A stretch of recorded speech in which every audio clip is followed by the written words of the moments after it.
Monsieur Chilombo est un traître face à la nation. Colonel Nanga Yobelu akaba umuhuzabikorwa wa FC Alliance Fleuve Congo, ihuriro ry'imitwe ya politiki n'inyeshyamba zigamije impinduramatwara yo guhindura ubutegetsi bwa Perezida Félix Tshisekedi Tshilombo wa Repubulika Iharanira Demokarasi ya Congo. Ikaba rero ari ihuriro ribarizwamo n'umutwe wayo mu 23 kuva irucuru rero yagize ubutumwa agenera abaturage ba Repubulika Iharanira Demokarasi ya Congo. Bukaba rero ari ubutumwa bw'umwihariko bwatanzwe hanagamijwe kwizihiza umwaka ihuriro rimaze rishinzwe, dore ko ryashinzwe tariki ya 15 Ukuboza mu mwaka wa 2023. Akaba yagarutse cyane ku miyoborere ya Perezida Tshisekedi washingiye imitegekere mu kugabanyamo ibice y'abakongomani, ndetse anagaragaza ko mu gihe itegeko nshinga ryaba rihindutse byaba biteye impungenge zikomeye kuko ubuhunzi n'ubwicanyi bwazakomeza kwiyongera. Iki rero ni ikiganiro ku buryo burambuye yagejeje ku baturage ba Repubulika Iharanira Demokarasi ya Congo.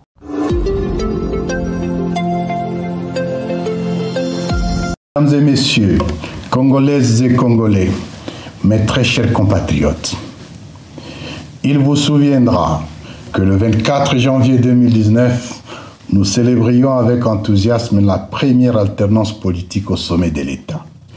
Bien qu'ayant suscité autant d'espoir, cette passation pacifique du pouvoir a malheureusement engendré une caste de carnassiers politiques et économiques, essentiellement issus d'une clique tribale constituée d'anciens repris de justice, sans cursus scolaire ni professionnel.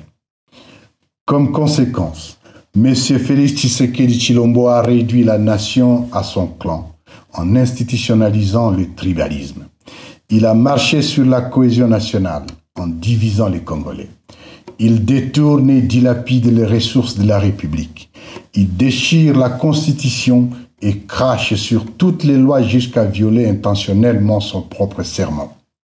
M. Tshilombo est un traître face à la nation et il est passible d'une haute trahison. Son régime a installé le totalitarisme, une pensée unique basée sur la terreur, l'oppression, les arrestations arbitraires, les assassinats, massacres et tueries, en poussant la plupart des personnalités congolaises à l'exil. Ainsi, la moindre contradiction avec cette tyrannie vous contraint au silence hypocrite, à l'arrestation ou à la mort. Sous ce régime, le nombre de Congolais demandeurs d'asile est en croissance exponentielle. Aux uns, on dénie la nationalité et aux autres, on attribue des nationalités fictives et exclusionnistes. M. Tshilombo a instauré un système de la rue basé sur les injures, le mensonge, le parjure, les discours de haine, le populisme, les fausses promesses et autres frivolités. Son régime est caractérisé par des détournements et l'enrichissement sans cause. Des milliards de francs congolais sont volés à longueur de journée à travers des surfacturations et des projets fantaisistes dont les décaissements ne respectent aucune procédure légale. Les secteurs juteux de l'économie nationale sont accaparés par Tshilombo et son clan. Certaines provinces bien identifiées sont devenues des vaches à lait de la famille régnante. L'instauration de l'état de siège et sa prorogation continue depuis 3 ans participent de cette logique de prédation. Dans les domaines de la sécurité et de la défense, cette bande d'incompétents corrompus a désacralisé toutes les fonctions régaliennes de l'État. L'armée, la police nationale et l'administration publique sont clochardisées et la justice aux ordres. Rattrapé par ses infirmités dans la conduite des affaires de l'État, le régime a bradé la souveraineté nationale en intégrant des forces négatives dans les systèmes de défense et de sécurité de la République. Des Congolais sans qualité, des coupeurs de route et des idéologues de génocide se voient attribuer des armes à feu dans le but de s'aimer la terreur et massacrer les populations civiles. Plus grave, le régime de Kinshasa a recyclé, entraîné, équipé et financé les FDLR, tout en collaborant criminellement avec les ADF Nalou dans le but de déstabiliser la sous-région. Il s'emploie aussi à distribuer des armes blanches et à feu aux milices de son parti UDPS, notamment les forces du progrès et la base Bilanga de Kasumbalesa. Très chers compatriotes, la nation est fissurée, les communautés linguistiques émiettées, les tribus dressées les unes contre les autres, la presse muselée et l'opposition politique persécutée. Tshilombo constitue une menace pour la paix et la stabilité, aussi bien pour la République démocratique du Congo que pour la sous-région des Grands Lacs. Un petit noyau de privilégiés composé de jouisseurs s'approprie toutes les richesses du pays. La population, quant à elle, croupit dans une misère indescriptible. Pauvreté endémique, famine généralisée, insalubrité chronique et des embouteillages monstrueux, plus particulièrement à Kinshasa. Le pays n'est pas gouverné. Très chers compatriotes, face à cette situation alarmante, une menace réelle contre la nation et l'État, nous avions le choix entre rester indifférents, c'est-à-dire complaisants, ou agir. Nous avons opté pour l'action. Nous basons sur l'article 64, alinéa 1er de la Constitution de la République démocratique du Congo, nous avons décidé de prendre notre destin en main, en œuvrant ensemble pour la mise en place d'une dynamique structurée en vue de la refondation de l'État et la résolution des causes profondes du conflit récurrent pour le retour d'une paix durable.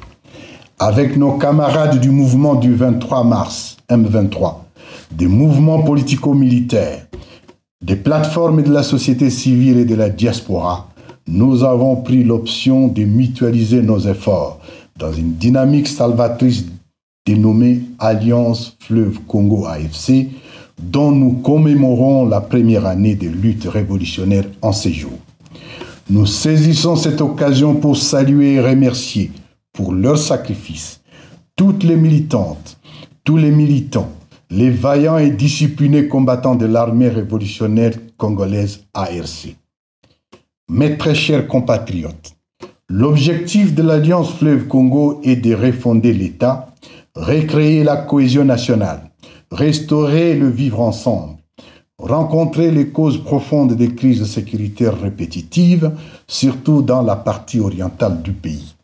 Dans cette perspective, nous sommes résolus à enlacer le développement dans un pays réconcilié avec lui-même, en paix avec ses voisins, la sous-région et l'humanité tout entière. Nous sommes en marche pour la libération totale de notre peuple. Libérer le cœur brisé par 6 années de chaos politique, 6 années de brimades, de stigmatisation, de tueries barbares, d'arrestations, d'exil forcé, de jugements et de condamnations arbitraires et de colonisation par une meute de prédateurs politiques. L'Alliance Fleuve Congo arrive pour rendre justice. Justice pour les 1641 prisonniers massacrés au centre pénitentiaire et de rééducation de Kinshasa CPR Makala dans la nuit du 1er au 2 septembre 2024. Justice pour les 242 femmes violées au même endroit la même nuit. Justice pour les déplacés internes bombardés par le régime de Kinshasa au camp de Mugunga Goma le 3 mai 2024. Justice pour les massacres de 76 jeunes de l'UNAFEC à Lubumbashi le 30 mars 2023. Le 23 tués de Kilwa le 15 août 2024 et de 17 morts de Luilou dans les Lualaba le 26 août 2024. Justice pour les 152 membres de la secte judaïque et messianique Ouazalendo, canardés le 30 août 2023 à Goma. Justice pour l'honorable chérubin Okende Senga, tué le 13 juillet 2023. Justice pour les généraux Delphin Kayimbi et Timothée Monkontou, ainsi que le juge Raphaël Yanni. Justice enfin pour toutes les victimes de l'oppression et de la terreur du régime de M. Tshilombo par assassinat, cannibalisme, mutilation, viol, extorsion, haine ethnique, exil forcé et intimidation. Très chers compatriotes, dès sa création à ce jour, l'AFC a réussi à mobiliser le peuple congolais contre la dictature et le coup d'État électoral de 2023. Dans sa marche, les espaces libérés sont sécurisés et administrés. C'est ici où vivent en harmonie, des communautés multiples à l'abri de toutes sortes de tracasseries. Ceci a permis notamment en temps record le retour des déplacés internes qui servaient jadis de bouclier humain à la coalition gouvernementale à Goma particulièrement. À vous tous, nos frères et sœurs déplacés encore retenus dans le cas de Kanyaruchinya, Mugunga et Lac-Vert et ailleurs, revenez à la maison. Car dans sa logique mensongère de stigmatisation, M. Tshilombo vous considère irresponsablement comme des étrangers, tout simplement parce que la majorité d'entre vous, dans nos territoires de Nyiragongo, Masisi et Rutshuru, partagent une même langue maternelle, le Kinyarwanda.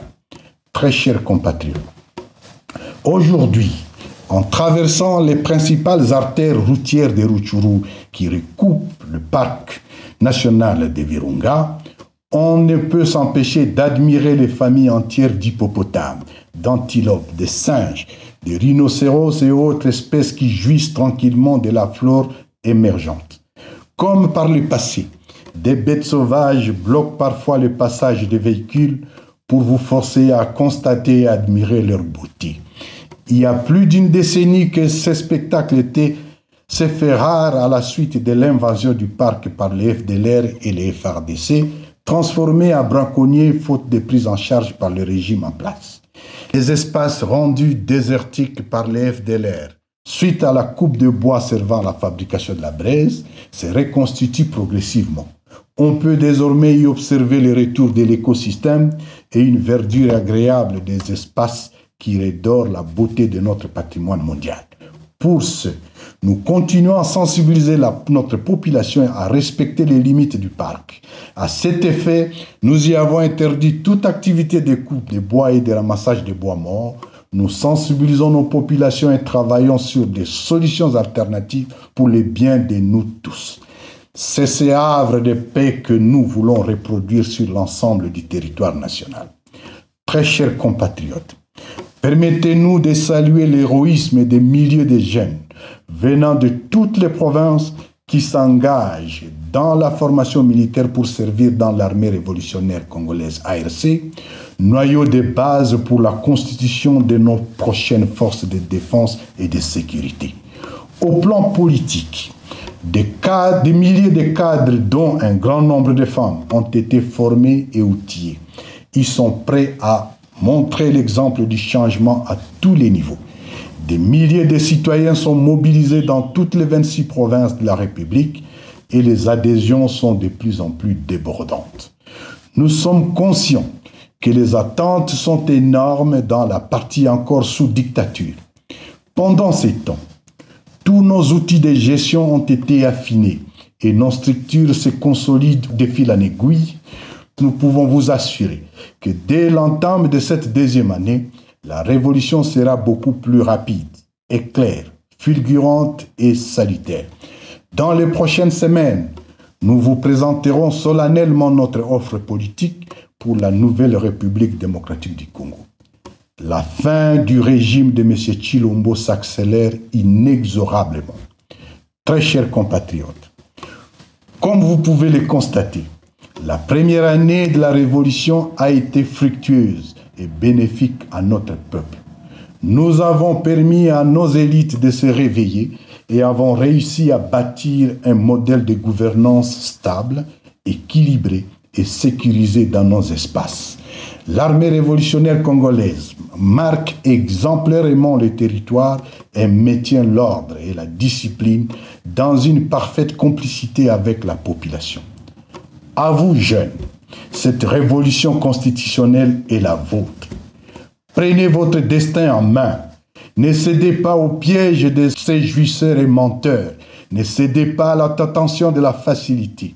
Seule la lutte et les sacrifices libèrent. Engagez-vous, résistez, rejoignez la révolution. À vous tous, chers compatriotes, qui partagez l'idéal de la démocratie et du changement contre la dictature de M. Tshilombo, l'heure est au rassemblement. Chers compatriotes, nous ne saurions clore ces propos sans rappeler la position de l'Alliance Fleuve Congo au sujet du processus de Luanda.